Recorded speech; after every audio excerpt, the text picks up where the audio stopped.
Aku cinta Indonesia Raya, merdeka, merdeka, hiduplah Indonesia Raya. Kerja Kementerian Agama, integritas, Integritas, integritas, integritas. Profesionalitas, Profesionalitas, profesionalitas, profesionalitas. Inovasi, Inovasi, inovasi, inovasi. Tanggung jawab, Tanggung jawab, tanggung jawab, tanggung jawab. Keteladanan, Keteladanan, keteladanan, keteladanan. Salam, salve, salam sejahtera untuk kita semua. Yang terhormat Bapak Kepala Kantor Kementerian Agama Kabupaten Manggarai Timur, yang kami hormati Kepala Seksi Pendidikan, Haji dan Bimas Islam Kantor Kementerian Agama Kabupaten Manggarai Timur, yang kami hormati penyelenggara asisten yang sudah hadir untuk mengikuti acara pembukaan, Bapak Ibu peserta kegiatan yang kami banggakan, teman-teman panitia, singkatnya kita semua yang berkenan. Latar belakang penyuluh agama Islam atau PAI merupakan perangkat negara yang bertugas melakukan serta mengembang kegiatan bimbingan dan penyuluhan agama dan pembangunan nasional melalui bahasa agama. Penyuluh agama Islam merupakan garda terdepan Kementerian Agama yang bersentuhan langsung dengan berbagai elemen masyarakat. Dalam melaksanakan bimbingan dan penyuluhan, penyuluh agama Islam menjalankan 4 fungsi, yaitu informatif, konsultatif, advokatif, dan administratif. Pelaksanaan bimbingan dan penyuluhan agama Islam semakin menantang, ancaman berbagai ideologi global semakin tidak terbendung yang berdampak pada kompleksnya kehidupan sosial keagamaan dan sosial kebudayaan masyarakat. Dibutuhkan respon cepat dalam menyampaikan pesan. Sambutan Kepala Kantor Kementerian Agama Kabupaten Manggarai Timur sekaligus membuka kegiatan ini dengan resmi. Pak akan bersilakan.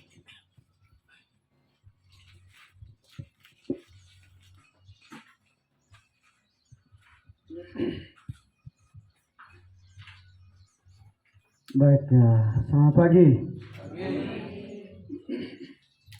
Yang saya hormati Kepala Seksi Pendidikan, Haji dan Bimas Islam. Yang saya hormati penyelenggara kegiatan, saya hormati Bapak Ibu panitia, humas.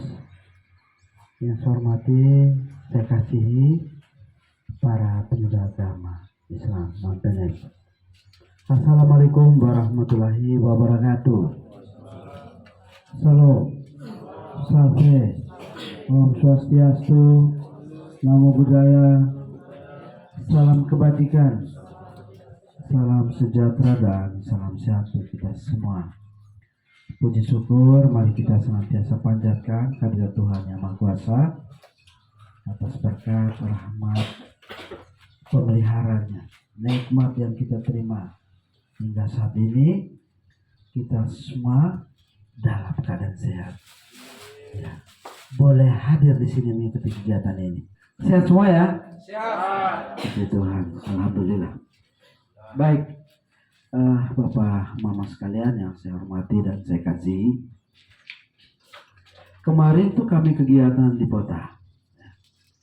Tentu saya mengapresiasi pertama Pak Kasih, ya, yang menjadi penanggung jawab pengurus terkait dengan kampung zakat. Luar biasa, saya bangga. Terima kasih juga untuk Kepala KUA di bawah, Kepala KUA Sambirampas. Mestinya semua kepala KUA, tapi harusnya yang wilayah utara itu hadir semua. Tapi kamu punya kepala KUA di mana? Nikah. Dia tuh pas acara pasti nikah terus ya. Kalau tidak ada acara dia tidak nikah. Tapi tidak apa-apa, ini canda. Salam untuk kau punya kepala KUA itu yang hilang muncul. Iya. Bilang jam 7.30 sudah ada di kantor, tapi begitu dulu sambil rampas sih saya acungi jempol, tapi juga ada sedikit terlipat jempolnya. Kalau sambil rampas, teman-teman kawasan di kawasan Derampati itu para penyuluh itu tolong catat ya. Ini sampai di saya itu laporan. Yang kedua untuk dicatat teman-teman penyuluh. Yang penyuluh P3K saja kemarin itu dari tim kepegawaian ada meluncur ke Labuan Bajo. Apa? Mereka menyelidiki penyuluh itu. Udah untuk dipecat. Sendiri yang buat. Untuk apa jadi penyuluh kalau tidak niat untuk melaksanakan tugas itu? Setuju tidak Bapak Ibu? Setuju. Iya. Harus setuju. Bapak itu kan sudah menyatakan siap untuk menjadi penyuluh, harus melaksanakan tugas itu. Mari Pak Safrul di sini. Bapak narasumber kita. Mari Bapak. Baik, ini Pak. Kami teman-teman adalah alat negara. Walaupun saat ini masih dibilang non PNS ya. Tetapi nama Bapak Ibu sekalian sudah masuk. Sudah tercatat semuanya. Kemarin itu Bapak Kakaknya masih tanya. Nama teman-teman yang penyuluh PNS semua sudah masuk Bapak Kakak. Saya bilang, saya sudah cek di koordinator kepegawaian, semuanya sudah masuk, tidak ada di luar. Kecuali mereka yang kemarin ada sedikit bermasalah dan memang tidak bisa. Saya beri contoh, ini supaya pengalaman kita semua.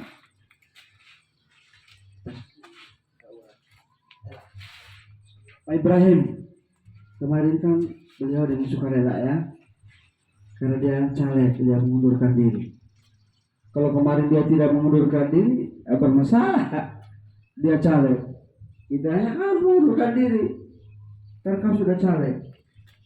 Ketika dia telah mengundurkan diri dan dari caleg tidak tembus, mau masuk kembali kan tidak boleh, karena sudah ada keterputusan 3 bulan ya, dianggap masuk baru. Nah ini ketika kita konfirmasi ke kami melalui koordinator kepegawaian kita, Bapak Rus, Pak Sarus menyatakan, ayo Bapak tidak bisa, nanti kami yang susah. Kemarin saya juga informasikan ke Bapak Kandir, dia bilang tidak bisa supaya kami tidak dipersulit di kemudian hari juga Bapak Ibu. Yang seperti itu. Sudah kalau ikhlas keluar sudah. Nah, saya minta, kemarin kan mereka suami istri datang ke rumah, saya juga punya rasa terenyuh. Tapi saya bilang begini, kamu datang di saya sebagai orang tua di sini, saya terima, oke. Hanya bahwa saya tiap hari mereka masuk kelas itu di harga 800-600 1 bulan. Tiap hari ke sekolah. Saya tidak tahu Bapak Ibu, tiap hari di kantor KUA ya? Tiap hari di kantor KUA? 3 kali seminggu. 3 kali seminggu. Yang lainnya ada di mana? Tempat penyuluhan. Ya, maksudnya penelitian. Maksud saya di tempat penyuluhannya berapa hari? 3 kali. Lebih banyak di rumahnya toh? Betul tidak? Jujur. Harus jujur. Kalau tidak jujur nanti kita mau beri nur apa dari kalau begitu? Saya mau terus terang. Kita di KUA 3 kali seminggu ya? 3 harinya kemana? Di rumah. Di rumah. 3 harinya tempat pembinaan, 3 harinya ada di Kantor. kantor KUA. Nah, ini kita harus jujur dengan diri kita sendiri. Saya omong ini karena saya sudah temukan di lapangan. Ini penyuluh di mana? Oh ya Bapak, masih ada urusan keluarga. Oh baik. Besok lagi. Ini penyuluhan tidak kelihatan. Mereka ada di tempat penyuluhan. Oh baik. Pas pergi. Ini penyuluh di mana ini? Di rumah Bapak. Di rumah juga ada penyuluhan. Teman-teman sekalian, ini saya tidak omong. Ini kita mempertanggungjawabkan biaya dan tugas yang diberikan oleh negara untuk kita. Jangan main-main. Saya omong, ya, jangan main-main. kita laksanakan tugas itu dengan serius. Meskipun itu kecil, jangan main dengan tugas itu. Kita menerima dari negara, kita pertanggungjawabkan. Yang berikut, tugas yang kita lakukan itu harus ada dokumentasinya, betul tidak?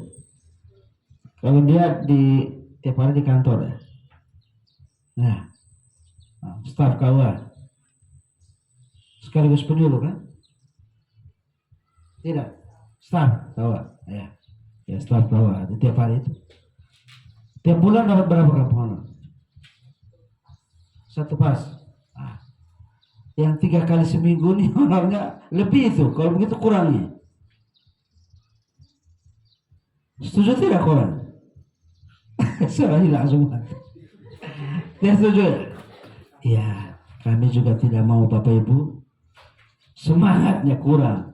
Malah kalau saya tadi tanya, Pak sih mereka dapat 3 kan? Tidak ada. Berarti itu saya bilang mereka ini pada saatnya baru terima.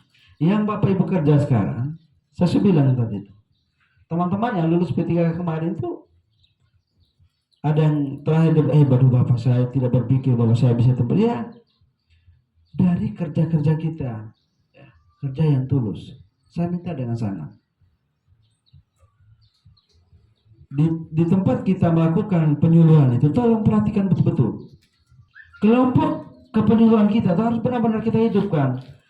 Semua kegiatan kita itu didokumentasikan, diupload. Bahwa Ibu siapa?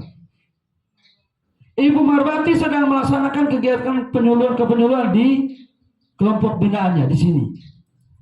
Hari ini tanggal sekian. Upload di WA Group, juga di medsos. Pasti saya akan lihat nanti di FB.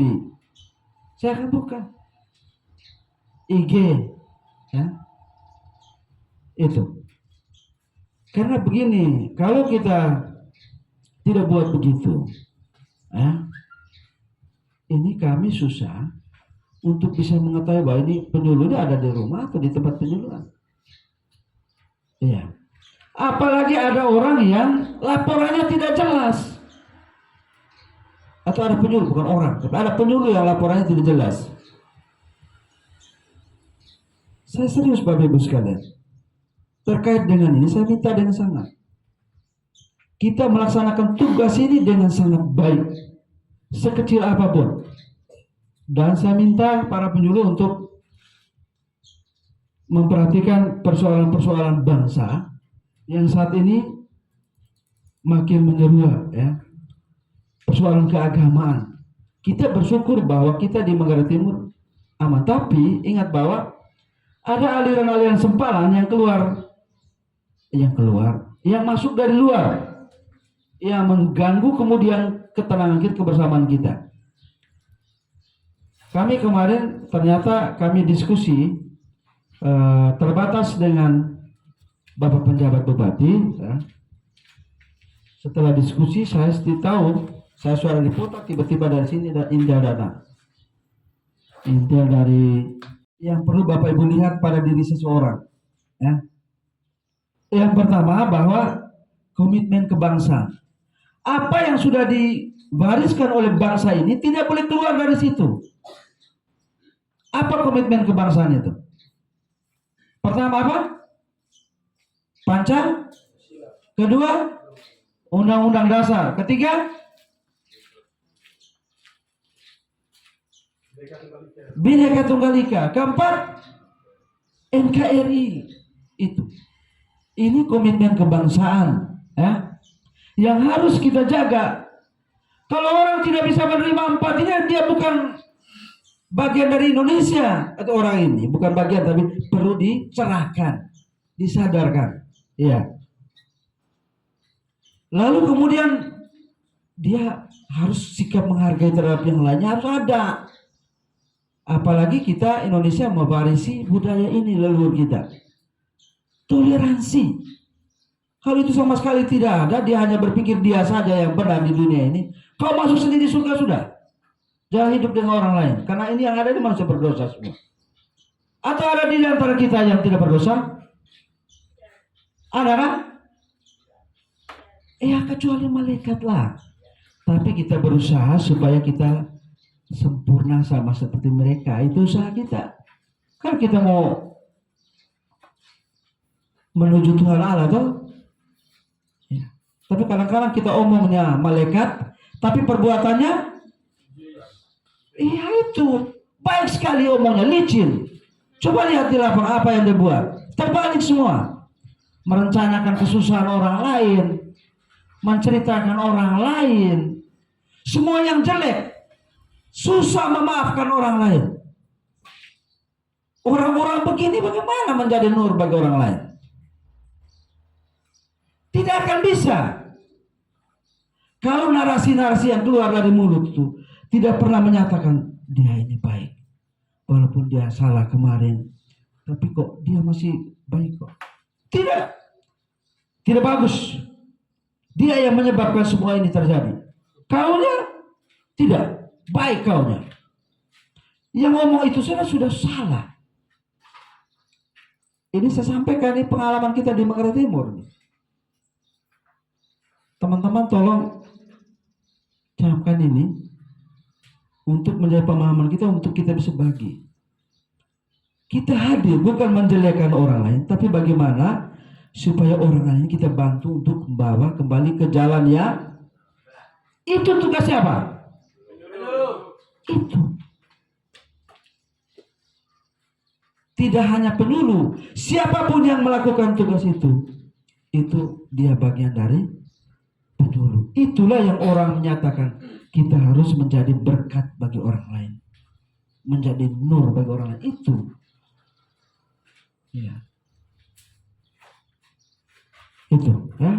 Yang kedua, yang ketiga, 4 indikator tadi. Pertama itu kebangsaan, komitmen kebangsaan. 2 toleransi atau menghargai itu. Yang berikut.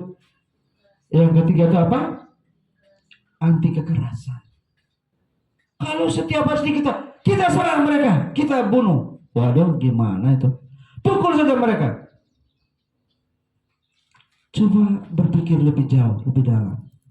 Ketika dia sudah membunuh lalu kita balas dengan membunuh, sama sudah kita dengan dia. Apa kita punya lebih? Karena kita bilang baik tadi, benar. Lalu kebenaran kita punya menjadi sama seperti dia karena kita apa? Membunuh juga. Walaupun berdalih bahwa saya balas, berarti sama dong. Apa lebihnya kita? Atau bagaimana kita punya benar atau baik itu? Berarti kita sudah tidak baik. Nah ini Bapak Ibu sekalian, kalau kita temukan orang melakukan kekerasan, mari kita hadir. Bapak, mari kita bicara. Beri yang terbaik. Ketika memang kita tidak bisa, ada yang berikutnya, aparat. Kita beritahu. Itu tugas kita. Kalau misalnya dia omong agama yang tidak benar, kita berusaha menjelaskan, dia tetap bahwa dia, kita beritahu ke Bapak yang lebih, imam masjid, alim ulama yang cendekiawan, yang paham, lebih mungkin butuh dia itu. Seperti itu. Kalau memang dia sudah tidak bisa, orang ini memang dasarnya iblis sudah itu, jangan dengar lagi. Nanti ada dia punya batu yang tersandung untuk dia. Pada saatnya, orang yang berjalan dalam kegelapan atau dia buat merasa diri benar, pasti akan terantuk. Setuju tidak Bapak Ibu? Iya, kalau dia dalam kegelapan itu kan dia tidak mau tahu di depan mau kayu batu, tabrak saja, jatuh nanti. Percaya tidak? Ya ini saya sampaikan supaya Bapak Ibu para penyuluh ini benar-benar menjadi orang kementerian di lapangan yang memang dipercaya. Ya, yang saya mau itu. Saya mendengar laporan itu, laporan jalan keluar. Jangan laporan ke saya juga terlibat di dalamnya, itu saya tidak senang. Laporan ini yang mampu kami buat Bapak. Saya dapat ini pertama, apa namanya, teman-teman dari Sambil Rampas juga. Sambil Rampas unik, luar biasa. Tapi mereka juga baik. Ini juga luar biasa. Jadi ingat, kalau orang Sambil Rampas itu baik ada lebih, tapi yang kurangnya ada satu itu. Ada banyak baik juga. Ya, jadi ingat yang sudah baik itu dijaga. Begitu. Ya, luar biasa. Saya beri apresiasi untuk itu. Lalu yang berikut, ya terkait dengan komitmen kebangsaan sebelum saya pindah. Ingat, ada salah satu di Khilafah ya, yang kemarin saya di Manggarai Barat, waktu pematerinya Kapolres itu, bagaimana hormat bendera dinyatakan togut itu bagaimana itu? Ini kan itu sudah kita tahu bahwa ini lambang negara. Darah para pahlawan kita ini simbol saja. Tapi sebenarnya kita hormat para pahlawan kita yang sudah keluarkan darah untuk kita loh, bebas di Indonesia ini jadi negara merdeka. Mereka angkat senjata, kita enak saja ngomong di tempat. Kau sudah buang darah apa? Luar biasa itu. Kasihan loh. Sekarang nih kita tahu, kita punya saudara-saudara kita polisi, tentara, ya. Hampir tiap hari ada yang meninggal di Papua. itu untuk mempertahankan kita ini. Jangan dijajah, dianggap enteng oleh orang lain. Walaupun usaha mereka sana itu hanya untuk Papua saja, tidak seperti dulu. Tetapi mulai dari situ dia akan berkembang ke tempat lain kalau kemudian dibiarkan. Itu Bapak Ibu sekalian. Mereka berusaha, tidak berpikir kesian. Anak jadi janda, ya apa anak jadi janda, istrinya bukan anak. Kasihan anak-anaknya jadi ya yatim. Kasihan. Seperti itu, tapi mereka tetap. Orang berjawa satu itu. Sudah dengar toh? Iya, kita itu selalu memberi yang terbaik untuk kita. Dia juga tidak selalu omong kita neraka lah. Karena dia apa? Dia Maha Pengampun. Yang terpenting bahwa kita tahu kalau kita sudah dosa, kembalilah. Kembalilah. Sebetulnya hati nurani kita itu selalu memanggil kita untuk selalu kembali ke jalan yang benar. Itu saja. Ya. Lalu yang berikut keempat, penerimaan terhadap tradisi. Tradisi yang baik itu sudah dihidupkan baik oleh kita punya nenek moyang. Enak saja kita bilang, itu tuh musyrik, togut, apa itu. Tidak bisa. Mereka begitu akur dari dulu hidup. Mereka juga diberi umur panjang. Itu salah satu indikatornya. Hidup mereka aman, tentram. Gitu. Jadi ini 4 indikator ya. Untuk kita bisa menilai bahwa saudara kita, teman-teman kita atau siapa yang kita ini adalah orang-orang yang memiliki moderasi beragamanya baik ya. Kalau sudah di luar 4-nya atau ada hal tadi itu berarti bahwa butuh kehadiran kita, Bapak Ibu para penyuluh ya. Sekali lagi ya, intinya untuk saya adalah pertama, kita menyadari betul tugas penyuluh ini penting. Setuju tidak Bapak Ibu? Setuju. Iya. Salah satu program Kementerian Agama adalah program apa? Transformasi digital. Karena itu yang Bapak Ibu buat itu harus saya temukan nanti di medsos. Harus temukan di via grup apa yang Bapak Ibu buat. Kalau itu tidak buat, tidak muncul, saya anggap tidak melaksanakan tugas. Mohon itu dicatat. Ya. Ada berapa penyuluh Katolik itu? Yang saya sudah beri peringatan. Yang lain lancar sekali sekarang di media sosial tuh. Pembinaan di gereja di mana, di kelompok-kelompok muncul di media sosial. Itu yang saya mau. Coba Bapak Ibu cek di kabupaten Sumba itu rame. Ada majelis taklim, ada ini, mereka muncul di media sosial. Bagus sekali. Ada latih membaca Al-Quran, ada ini. Tapi ingat bahwa kita penyuluh tidak hanya sebatas di membaca ya. Pemahaman itu sangat penting diberikan kepada apa? Para umat, kepada kelompok penyuluh kita itu, supaya mereka bisa memahami betul agama itu. Itu yang penting. Menjadi kita bangun pemahaman yang baik. Orang yang beragama yang baik itu, dia akan menjadi orang yang bermoderasi agama yang sangat baik. Karena dia tidak terganggu. Mau siapa di sebelah, mau buat apa, dia tetap dia punya. Kenapa? Dia bilang tidak ada ganggu saya punya iman. Kau buat apa di situ silakan. Karena itu dia punya, saya punya tetap saya punya. Itu orang yang beriman yang sungguh-sungguh. Iya. Dia tidak merasa terganggu. Saya di mana saya tidak merasa terganggu. Ketika orang doa, saya setuju, silakan. Karena itu baik. Memang kita tahu, kita dengar ada beberapa hal, ya beruntung bahwa kita di NTT tidak ada Bapak Ibu sekalian ya. Bukan tidak ada, tapi kita masih kuat dengan kearifan lokalnya. Ya, hubungan kita luar biasa. Ini kalau lihat di media sosial untuk NTT memang masih nomor 1. Coba lihat kemarin di Jakarta itu. Di mana lagi? Bukan di Jakarta kemarin. Orang doa Rosario kok dihalang, dilarang ya? Coba itu. Emang tidak boleh. Tapi itu karena memang menurut saya ya, saya tidak tahu aslinya di sana. Teman-teman itu mungkin mereka belum paham. Kenapa ada macam di Katolik itu ada doa Rosario yang kunjungan rumah dari satu rumah ke rumah yang lain. Bukan mewartakannya, bukan gereja, beda gereja. Dia hanya setiap ada 2 bulan saja. Namanya bulan Maria itu di bulan Mei sekarang ini. Kita menghormati Bunda Maria. Yang dalam Al-Quran itu disebut apa? Ya itu, Maria. Kemudian kalau di bulan Oktober itu bulan Rosario. Kalau di Islam itu ada apa? Ada apa? Tasbih. Kan sama bentuknya tuh. Hanya kami ada salibnya. Ada gambar pula. Bapak Ibu punya yang Islam kan? Ya itu. Coba lihat di Hindu juga ada tuh barang itu. Malah ada besar pendeta pikun besar-besar itu barang itu. Artinya sebenarnya kalau kita lihat, barang kok mirip ya. Nah, sebetulnya tidak ada hal yang membuat kita berada di dalam kesulitan itu. Silakan. Nah, kejadian seperti ini mungkin karena tidak paham tadi. Ada 2 bulan ini ya beda. Kalau misalnya di Kristen juga kadang doa kita ada doa Rabu, doa di rumah itu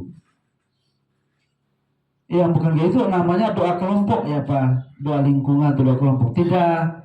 Dan itu bukan di situ kebaktian yang tidak, itu hanya doa momental istilahnya.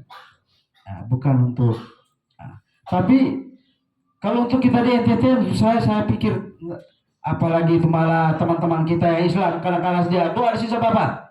Demikian juga sebaliknya. Kalau saya di alam itu Bapak yang dari Pulau Buaya itu pas dia terus malam hari apalagi dia tuli cari rumah saja. Bapak di rumah saja. Pas jam berapa dia masuk, anak sama sholat saja Bapak, ini Bapak punya rumah. Kita di NTT. Dan ketika saya menjadi Haji Surabaya, kami ini Haji Surabaya tiap kali. Iya, teman-teman di sana, Bapak Haji Surabaya luar biasa ini. Tapi mereka akui, kita NTT Bapak beda jauh. Ya teman-teman di Jakarta. Itu sebetulnya menurut saya memang karena kerekatan seperti kita di NTT ini kan di mereka hampir tidak ada. Yang ada tuh ya lebih banyak homogenitasnya ya. Lebih banyak sama. Mungkin seperti itu. Jadi ini Bapak Ibu sekalian yang saya harapkan dari kita di sebagai penyuluh, mohon supaya kita perhatikan seperti itu. Ketika ada masalah-masalah seperti ini, bukan tidak mungkin, ya, bukan tidak mungkin ada. Jadi kita harus jaga, kita harus hadir benar-benar. Harapannya kita tidak boleh ada di satu pihak. Saya tahu, walaupun saya orang Katolik, tapi saya tidak mungkin. Saya bilang jangan. Tugas saya, Bapak, mari kita bicara yang baik, ya. Kita lihat, kita duduk bersama, itu supaya senantiasa kita menghadap timur ini menjadi yang terbaik. Saya kira ini Bapak Ibu sekalian, para penyuluh yang saya ingatkan, saya sampaikan kepada kita di arah bukanya, semoga menyegarkan kita sekalian, terutama dalam melaksanakan tugas Tuhan. Jangan sampai kita tertidur terlena. Banyak kita punya usaha-usaha sendiri luar, lupa tugas inti. Tolong itu. Kita adalah utusan dari negara. Tolong, harus kita menyadari itu.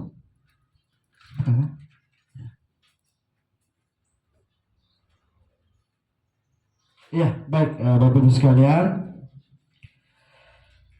dengan memohon rahmat dan berkat dari Tuhan Yang Maha Kuasa, saya pada hari ini serta doa dari kita sekalian membuka kegiatan pembinaan penyuluh agama Islam Kementerian Agama Kabupaten Manggarai Timur pada hari ini Jumat 24 Mei 2024 secara resmi. Terima kasih. Wassalamualaikum warahmatullahi wabarakatuh. Salam salve, salam kebajikan, salam sehat dan salam sejahtera untuk kita semua.